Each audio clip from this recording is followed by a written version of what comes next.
Rosalind's coffee pot trembled in her hand, and she set it down harder than she meant to, because the man in the corner booth had just said something in Italian that made the busboy's ears go red. She did not speak Italian. She did not need to. Tone carried its own translation, and his tone had been the kind reserved for something you scraped off a shoe. She was 34 years old, built solid and soft in the places that mattered, and she had been on her feet since 6 that morning at the Blue Plate Diner on the edge of downtown, the kind of place with vinyl booths the color of dried ketchup, and a bell over the door that had been ringing since before she was born. The lunch rush had thinned to a trickle.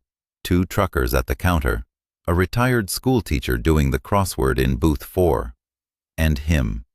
He had walked in 20 minutes ago, wearing a charcoal suit that did not belong in a diner with a broken jukebox, the kind of suit that had never once brushed against a rack in a department store. He sat alone.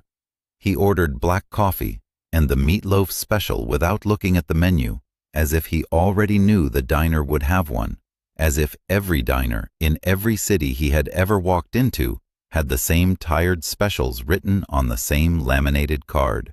He had not smiled once. He had not looked at his phone once either, which she noticed, because most men his age could not go 4 minutes without checking it. She had served him his coffee without incident. She had served him his meatloaf without incident. It was the second cup of coffee that started it, when she leaned across to refill his mug, and he muttered something under his breath in Italian, low and clipped, his dark eyes flicking over her the way a man might glance at a stain he intended to have removed later. She did not need a translator. She had grown up with a grandmother from Palermo who cursed in her sleep, and even without the words, Rosalind knew contempt when it was poured over her like cold coffee. She straightened up slowly, the pot still in her hand, and looked him dead in the eye. "You want to say that in English? Or are you scared I'll understand you either way?" The diner went quiet in the way small rooms go quiet, the schoolteacher's pencil freezing mid-word, one trucker's fork stopping halfway to his mouth. The man in the booth looked up at her properly for the first time since he had walked in, and something shifted behind his eyes, something that had not expected to be spoken back to. He was younger than she had first guessed, maybe late 30s, with a jaw that looked like it had been carved with more patience than mercy, and a scar that ran a thin, pale line through one dark eyebrow. His hands were folded on the table in front of him, still, too still, the hands of a man who had trained himself out of fidgeting a long time ago. A gold ring sat heavy on his right hand, plain, unadorned, the kind of ring that meant something to somebody, even though it announced nothing to anyone else. "You understood that," he said, not a question. "Enough of it," she said. "Enough to know you weren't complimenting my pie." A muscle moved in his jaw. "I did not intend to be heard." "Well, you were." She set the coffee pot down on the edge of the table with more force than the moment strictly required. "And around here, we don't insult people in a language we think they can't understand. That's not clever. That's just cowardly with extra steps." The word cowardly landed in the room like a dropped plate. The retired schoolteacher looked up from her crossword with the sharp interest of a woman who had been waiting 30 years for something to happen in this diner. One of the truckers set his coffee cup down very carefully, as if the ceramic itself might carry consequences. The man's expression did not change. Not exactly, but something in the set of his shoulders went still in a different way, the way a held breath is different from an empty room. His eyes did not leave her face. "What is your name?" he said. "Why, so you can complain to my manager in a language he doesn't speak either?" "So I know what to call the woman who just called me a coward in my own diner." His mouth did something that was not quite a smile. "This diner? My family owns the building." That should have scared her. Later, she would think about the fact that it did not in the way it should have, and she would wonder what that said about her, whether it was courage, or exhaustion, or the particular fearlessness of a woman who had already survived worse things than a rich man's temper. What she felt instead was something closer to irritation sharpening into resolve. "Then your family should teach you some manners to go with the real estate," she said. "Rosalind, that's my name. You want to file a complaint? My manager's name is Hank, and he's in the back. And he'll tell you the same thing I just did, only slower, because Hank likes the sound of his own voice." For a long moment, neither of them said anything. Somewhere behind the counter, the old radio crackled through a country song nobody was listening to. The man studied her face like he was reading something written there in a language he actually did understand, and whatever he found seemed to require recalculation. "Dominic," he said finally, "my name is Dominic Ferraro." She had heard the name Ferraro before, whispered in the kind of tone people used for weather that was about to turn bad. She filed it away and did not let it show on her face. "Well, Dominic Ferraro, your meatloaf's getting cold, and I've got other tables." She turned to go, and that was when he spoke again, quieter this time, in English, deliberate. "I said that you moved like someone who has never once been afraid of a room full of men." She stopped, turned halfway back. "That what you said? In Italian?" "Close enough." His eyes held hers, dark and unreadable. "I was wrong to say it the way I said it. I am not often wrong. It is not a comfortable thing." It was, in its strange, stiff way, the closest thing to an apology she suspected he had given anyone in a very long time, and something about the discomfort on his face when he said it made her believe him more than a smoother man's smoother words ever could have. She did not soften completely. She was not built to soften completely. Not for men in suits that cost more than her car. Not for anyone who thought a diner full of witnesses was a place to test his temper. "Apology accepted," she said. "Barely." She walked away before he could say anything else, because her hands had started to shake in a way that had nothing to do with the coffee pot, and she needed 30 seconds behind the counter to remember how to breathe like a normal person, and not like someone who had just stared down a wolf and lived to talk about it. She did not know yet that the wolf would be back the next day. She did not know that his return would begin a chain of events that would put her name on a list she never asked to be on, in a ledger kept by men who did not forgive insults, not even the deserved kind, not even the ones that came wrapped in truth. Dominic Ferraro finished his meatloaf, left a $100 bill under his coffee cup for a check that came to $11.40, and walked out without another word. Rosalind found the bill 20 minutes later, tucked under the saucer, and stood staring at it for a long moment before she folded it into her apron pocket, telling herself it meant nothing, telling herself rich men left ridiculous tips all the time, telling herself a lie she almost believed. He came back the next day, and the day after that. He sat in the same booth, ordered the same coffee, and watched her work the floor with an attention that made the hair on her arms stand up, even when his eyes were technically on the menu. He did not say anything insulting again, in Italian or otherwise. He barely said anything at all, which somehow felt more dangerous than the insult had. On the fourth day, the bell over the door rang differently. Not the easy jingle of a regular customer, but a sharper sound. 3 men walking in fast, spreading out through the diner like they were checking exits instead of looking for a table. Rosalind had waited enough tables in enough rough parts of town to know trouble by its posture before it opened its mouth, and these 3 wore trouble like a second suit under their first ones. Dominic did not move from his booth, but she watched something in him change, a coiling stillness that reminded her of a rattlesnake deciding whether the vibration in the grass was worth striking at.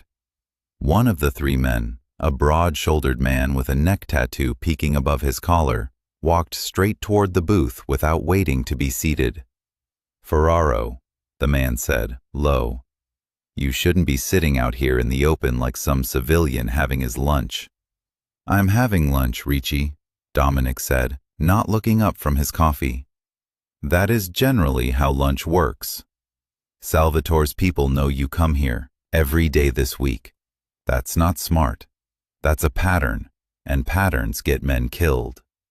Rosalind, 3 steps away with a coffee pot in her hand and every instinct in her body screaming at her to keep walking, found herself frozen instead, listening, because whatever this was, it had just walked into her diner and made itself her problem too. The school teacher in booth 4 had quietly gathered her crossword and her purse and slipped toward the door without paying, which told Rosalind everything she needed to know about how afraid a person was supposed to be right now. "I am aware of the risk," Dominic said. His voice had dropped into a register Rosalind had not heard from him before, flat and cold in a way that made the diner feel 10 degrees colder. "I am also aware that a man who changes his habits because he is afraid has already lost." "That's a nice philosophy for a dead man," Ricci said. Dominic's eyes flicked, finally, toward Rosalind, and something in his expression tightened. Some calculation running behind his eyes that she could not read but could feel, the way you can feel weather changing before the sky admits it. "Clear the diner," he said, quiet, not to Ricci, but loud enough for her to hear. "Now." "Excuse me?" Rosalind said. "This is my diner. Well, Hank's diner, but I'm the one standing in it, and nobody clears anything without telling me why." "Because in about 90 seconds, Dominic said, standing now, unhurried, buttoning his jacket with hands that did not shake, "a car is going to pull up outside that has no interest in whether you live or die, and I would prefer it did not have the opportunity to find out." She had exactly 1/2 of 1 second to decide whether to believe a man who had insulted her in a language he thought she did not speak, and she found, somewhat to her own surprise, that she did believe him, completely, without reservation, the way you believe a smoke alarm even when you cannot see the fire yet.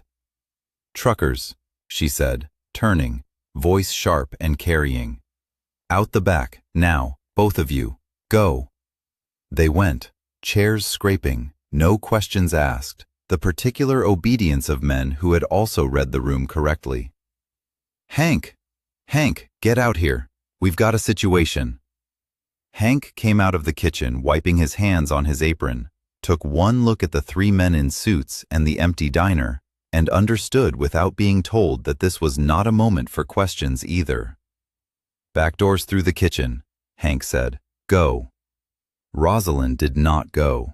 She was aware, distantly, that this was the moment where a smarter woman would have run for the kitchen with everyone else, but her feet had planted themselves and would not move, because Dominic Ferraro was standing in the middle of her diner, with 2 of his men flanking him, and a look on his face like a man doing math with very bad numbers, and something in her refused to abandon the scene while he was still in it.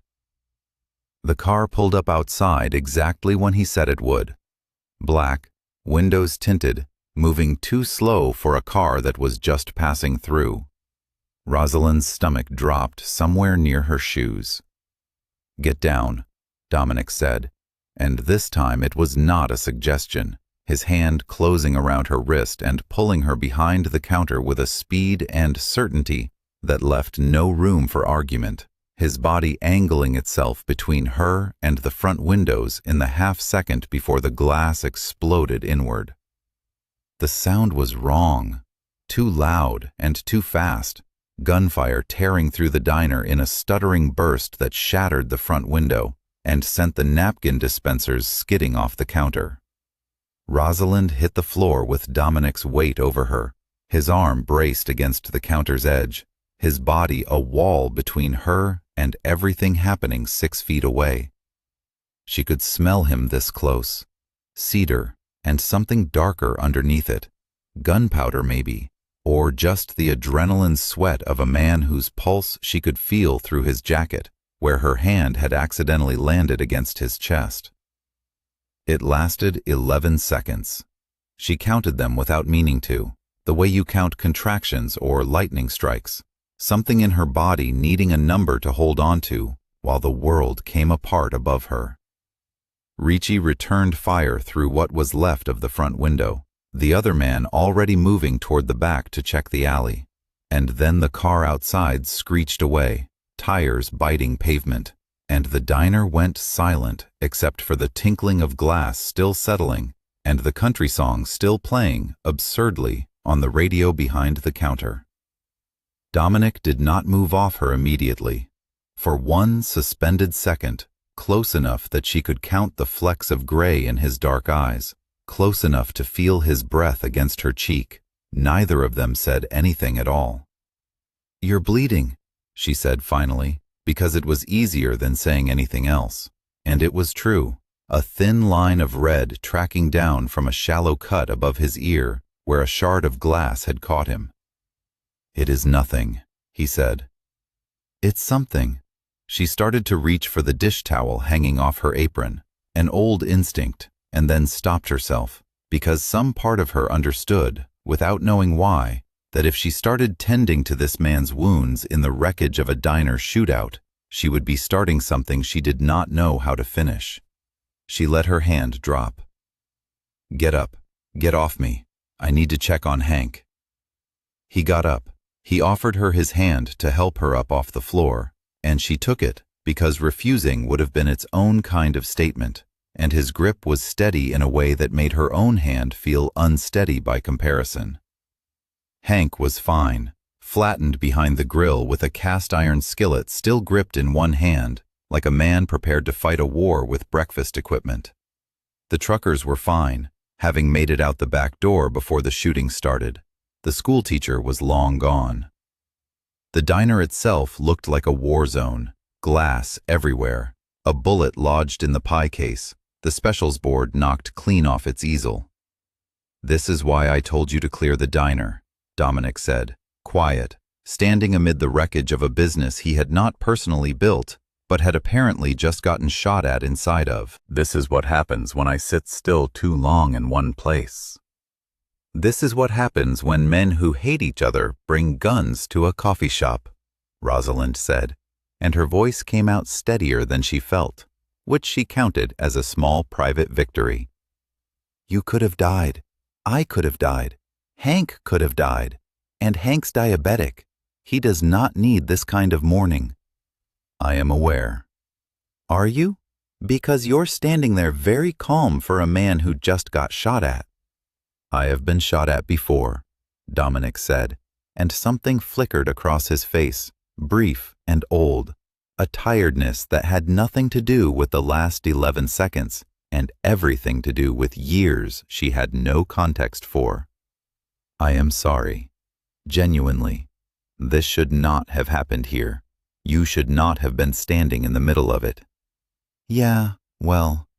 She surveyed the ruin of the diner, the broken glass glittering under the fluorescent lights, and felt something in her chest that was not quite anger and not quite fear, but some third thing she did not have a name for yet.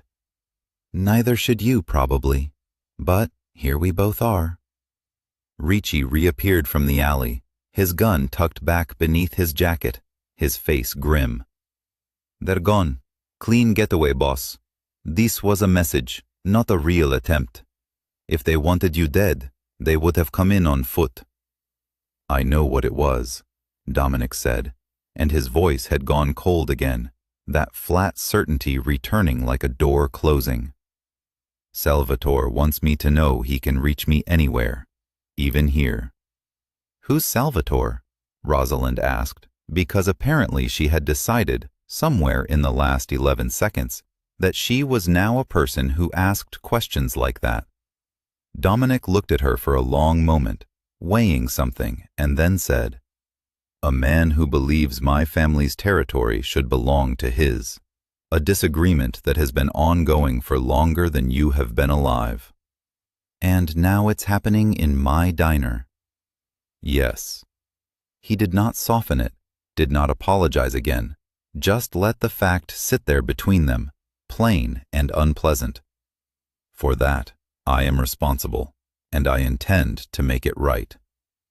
How exactly do you make a drive-by shooting right? I pay for the damage. I make certain it does not happen here again.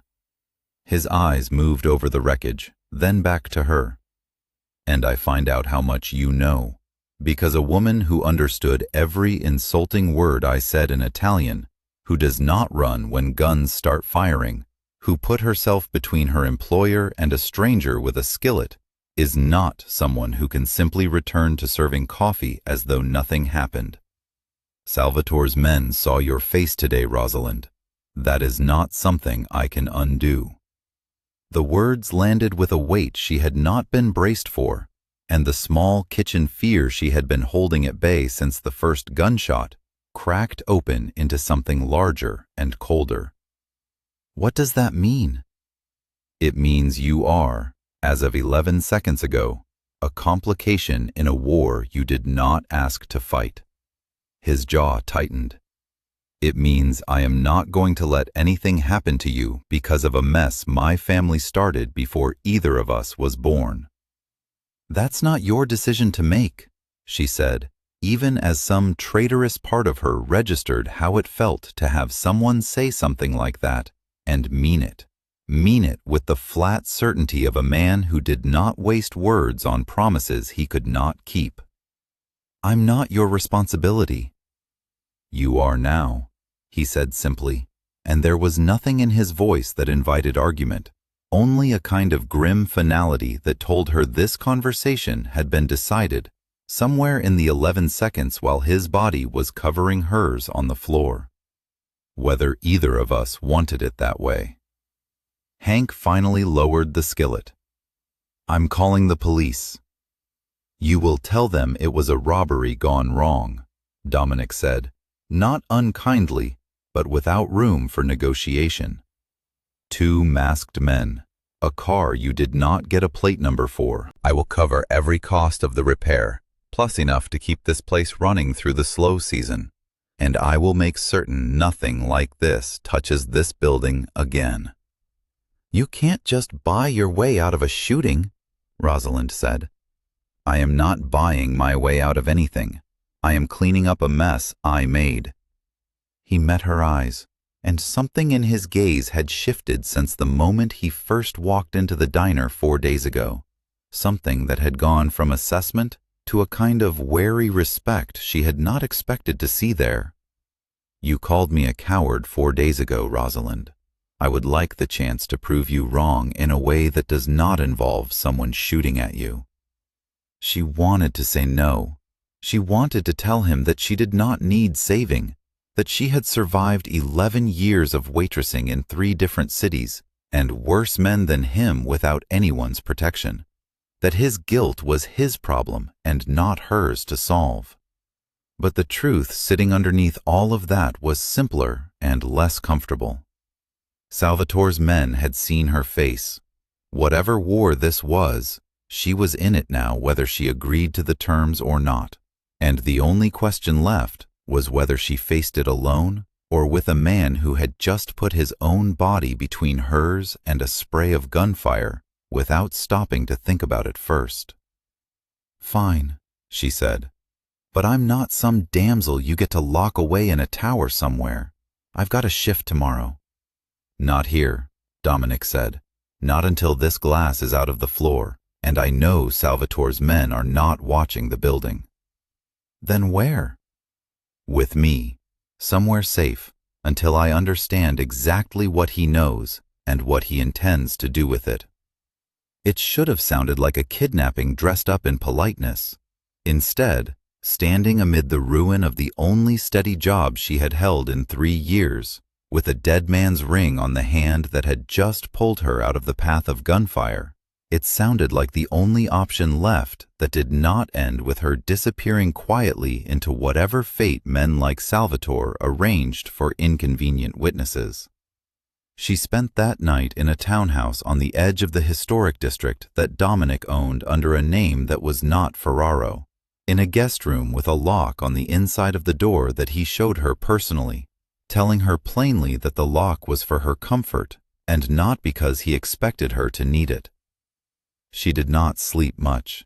She lay awake listening to the unfamiliar house settle around her, replaying the 11 seconds on the diner floor, the weight of him over her, the smell of cedar and gunpowder, the strange steadiness of his hand pulling her up afterward. In the morning, she found him in the kitchen, already dressed, already working through a stack of papers with a coffee gone cold beside him, and something about the domestic ordinariness of the scene, a mafia boss doing paperwork over cold coffee, made her laugh before she could stop herself. "Something amusing?" he asked, not looking up. "You, just sitting here like a regular guy with a regular job." "I have never in my life had a regular job." "No kidding." She poured herself coffee from the pot on the counter, moving through his kitchen with the unthinking competence of a woman who had spent her whole life making herself useful in rooms that were not hers. "So what's the plan, Dominic? Am I hiding out here until this Salvatore guy loses interest, or is there an actual strategy?" "There is a strategy." He finally looked up, and the morning light through the kitchen window did something unfair to his face, softened the hard lines of it just enough that she understood, with some annoyance, why women in the diner sometimes stared a beat too long at handsome customers. "Salvatore wants my territory. He will use any leverage he can find to weaken my position before the commission, including a witness who can place me at a shooting he orchestrated. I need him to understand that leverage does not exist, that you are protected, and that harming you would cost him more than my territory is worth." "And how do you convince a man like that?" "I show him." Something dark and certain moved behind his eyes. "There is a sit-down in 4 days. All the families, including his. I intend to bring you." "You want to parade me in front of a room full of criminals?" "I want Salvatore to see, with his own eyes, that you stand beside me, protected, unafraid, and untouchable, so that the idea of using you against me dies in that room before it can grow into anything worse." He set down his papers. "It is not without risk. I would not ask if there were a safer way." She thought about it, turning the coffee mug in her hands, feeling the strange gravity of the decision settling over her. She thought about the 11 seconds on the diner floor, the way he had not hesitated, the way his voice had gone flat and certain in the face of gunfire, while everyone else in the diner had frozen. She thought about Hank's diabetes and the truckers who might have died over pie and coffee, about a school teacher who had fled without paying for a crossword she never finished, about the particular fury she still carried for men who thought insults delivered in a foreign language were somehow free of consequence. "If I do this," she said, "I'm not doing it as some prop you carry into a room. I'm doing it because I decide it's the smartest move, and because I want to look Salvatore in the eye myself and let him see exactly who he's dealing with." Something that was almost a smile moved across Dominic's face, gone as quickly as it arrived. "That is precisely why I am asking you, and not simply deciding it for you." The 4 days that followed changed something between them, slow and unspoken, built out of proximity rather than declaration. He taught her, without ever framing it as teaching, how a room full of dangerous men actually worked, who deferred to whom, how to read the temperature of a negotiation before a single threat was spoken aloud. She taught him, without meaning to, how ordinary conversation worked, how to sit through a meal without treating every silence as a tactical calculation. They ate dinner together most nights, not because either of them named it a date, but because the kitchen table was the only room in the house that did not feel like it belonged to his other life. On the second night, she caught him watching her while she washed dishes, an unguarded expression on his face that vanished the instant she turned toward him. "What?" "Nothing," he said, You wash dishes like it is a war you intend to win. Everything's a war if you look at it the right way. She flicked water at him, an act of casual defiance that surprised them both. You should try relaxing sometime. It's not a betrayal of your empire. I do not relax, he said, but there was something almost warm buried under the flatness of the statement, and she noticed, filed away, refused to examine too closely. On the third night, he told her about his brother. Not all at once, not with any performance of vulnerability, just quiet facts delivered across a kitchen table. The way a man talks about something he has spent years training himself not to talk about. His brother Vincent, older, meant to inherit everything, killed 8 years ago in a war that had started over territory not unlike the one Salvatore was contesting now. Dominic had been the one to find him. He did not describe the finding. He did not need to. Something in the set of his shoulders when he said the words did the describing for him. I am good at this, he said, staring at the table rather than at her. I am good at holding territory, at making decisions that keep the people under me alive. I have never been good at losing anyone I actually cared about. I have had very little practice because I do not allow myself to care about people. It is safer that way. For them and for me. And yet here I am, Rosalind said quietly, eating your dinner, sleeping in your guest room. Yes, he said, here you are. He looked up at her then, and the flatness was gone entirely, replaced by something raw and uncertain that looked strange on a face built for stillness. I do not entirely know what to do about that. She did not answer immediately. The silence between them stretched, charged with everything neither of them had said, and she understood, with sudden clarity, that this was the moment stage 4 of whatever was happening between them had arrived, uninvited, honest, more dangerous than a declaration of love because it asked nothing of her and offered everything anyway. You don't have to do anything about it, she said finally. Not tonight. He nodded, accepted the reprieve, and neither of them mentioned it again before the sit-down, though the air between them had changed permanently, a line crossed that could not be uncrossed even by mutual silence. The night before the sit-down, Rosalind did something she had not planned to do. She went looking through the house for the room Dominic used as an office, not to spy exactly, but because sleep would not come, and she needed to understand more of the war she had agreed to walk into. She found, on his desk, a folder marked with Salvatore's name, and inside it, surveillance photographs, financial records, evidence of a federal informant embedded somewhere in Salvatore's operation, information that could end Salvatore permanently if it reached the right hands before the sit-down instead of after. She was still holding it when Dominic found her there, and for a moment neither of them spoke, the folder heavy in her hands like a confession. That is not something you should be looking at, he said, but there was no real anger in it, only a kind of tired resignation.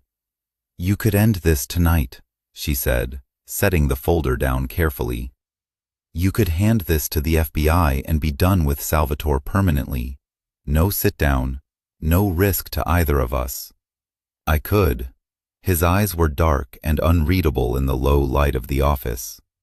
It would also end my own operation, since the same investigation that would take him down would take pieces of my family with it. I am not innocent in this, Rosalind.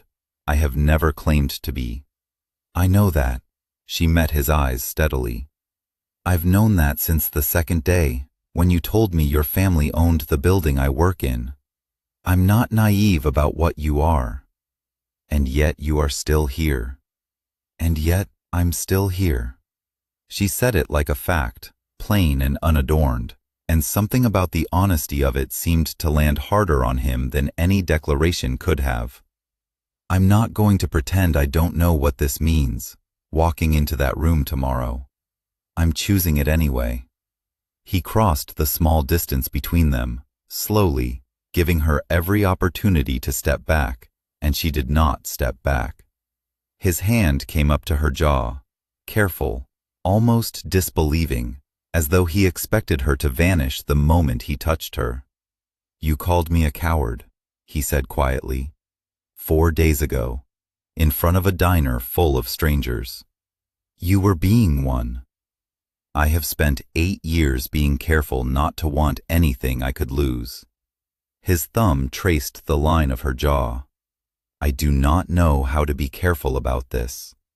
"Then don't be," she said, and closed the last of the distance between them herself, because she had spent her whole life waiting for permission from nobody, and she was not about to start now.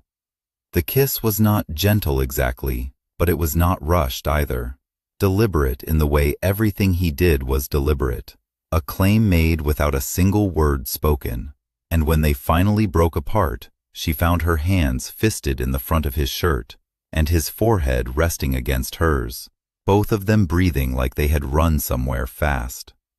"This does not make tomorrow less dangerous," he said against her mouth. "No," she agreed, "but I'd rather walk into it knowing exactly what I'm walking in there to protect." The sit-down took place in a private room above a restaurant that Rosalind would later learn had hosted 3 generations of meetings exactly like this one. A long table, a dozen men from 5 different families, Salvatore seated at the far end with a smile that did not reach his eyes, and 2 enforcers standing behind his chair like statues carved from menace. Dominic walked in with her beside him, not behind him, and she watched the room recalibrate around that small fact, watched Salvatore's smile falter for just a fraction of a second before he rebuilt it. "Ferraro," Salvatore said, "I see you brought your waitress." "I brought Rosalind," Dominic said evenly, "who is not and will never be a piece on this board. I want that understood clearly by everyone in this room before we discuss territory." "A pretty speech." Salvatore's eyes moved over her with the same contempt Dominic had once shown her in Italian. The difference being that Salvatore did not think anyone in the room needed a translation. "She saw things at that diner she should not have seen." "She saw your men fire on a building full of civilians over a business dispute," Rosalind said, before Dominic could answer, her voice carrying clean and steady across the long table. "I saw a man diabetic enough to need his own insulin nearly get shot making sandwiches. I saw a school teacher run for her life without finishing her crossword. If you're looking for something to threaten me with, Salvatore, you already gave it to me for free, and I've got a very clear memory of exactly whose men held the guns." The room went silent in the particular way rooms go silent when someone has just done something no one expected. Salvatore's jaw tightened. One of his enforcers shifted his weight. "You let your women speak for you now, Ferraro?" Salvatore said, but the bravado in it had thinned. "I let intelligent people speak when they have something worth saying," Dominic said. "You made a mistake sending men to shoot up a diner in broad daylight with a dozen witnesses. That mistake belongs to you, not to me. And it does not disappear because you would prefer to pretend the woman standing beside me is a piece you get to move." Salvatore's eyes flicked between them, calculating, and Rosalind understood, watching him, that this was the moment the entire negotiation would pivot on, that everything Dominic had built toward over the last 4 days had been leading precisely here.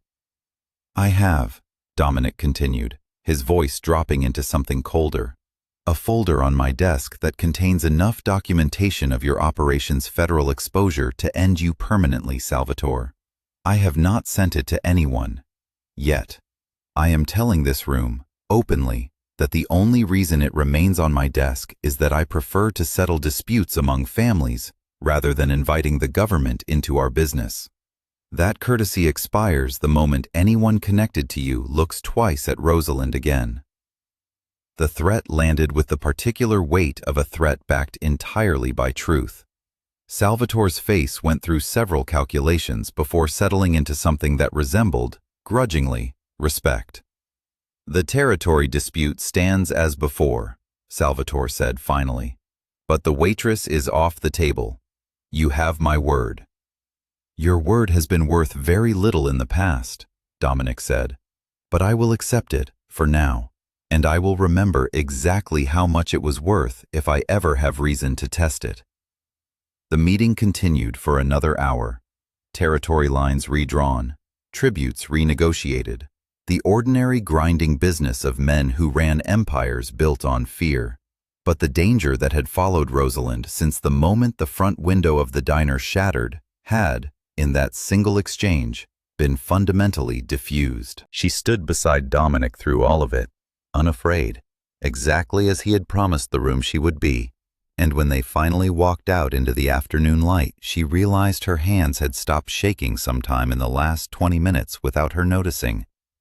You didn't need to bring the folder into it, she said once they were in the car. You could have just threatened him directly. Salvatore only respects leverage he can see, Dominic said, starting the engine. A threat without proof is a bluff. A threat with a folder on my desk is a promise. He glanced at her. You handled yourself better in there than most men I have brought to that table. I've dealt with worse than mob bosses, she said. Try working a Saturday night shift during a bar crawl sometime. He almost laughed, a sound she had not heard from him before, brief and startled out of him before he could stop it.